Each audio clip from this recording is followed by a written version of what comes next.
আইন শৃঙ্খলা বাহিনীর উপরে মানুষ রিপোর্ট করে এবং ঘটনা ঘটার পরে সন্ত্রাসীরা কেন পালিয়ে যায়। আমি আইসে দেখি ঘটনা হত্যা হয়ে গেছে, হত্যা হয়ে যাওয়ার পর লোকজন পারাপারি করতেছে। ওই মুহূর্তে আইসি, ওই মুহূর্তে আসার পরে এখানে দেখে আমি কান্না করতেছি।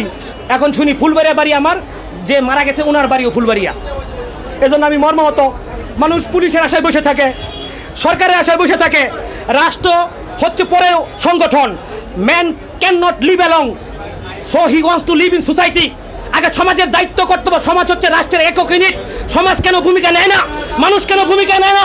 কেন আইন শৃঙ্খলা বাহিনীর উপরে মানুষ রিপোর্ট করে এবং ঘটনা ঘটার পরে সন্ত্রাসীরা কেন পালিয়ে যায়? প্রচন্ড প্রচেষ্ট হয়ে গেছে। আমার এই অভিমত প্রকাশ করলাম। আমি বিচার চাই। জনগণ দোষী, জনগণ কেন আটকেলে না?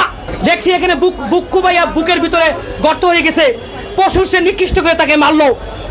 এবং সৃষ্টিকর্তা বলছে, প্রত্যেক ধর্মই বলছে, একটা হত্যা করা সমস্ত মানুষ হত্যা করার সমান পাপ।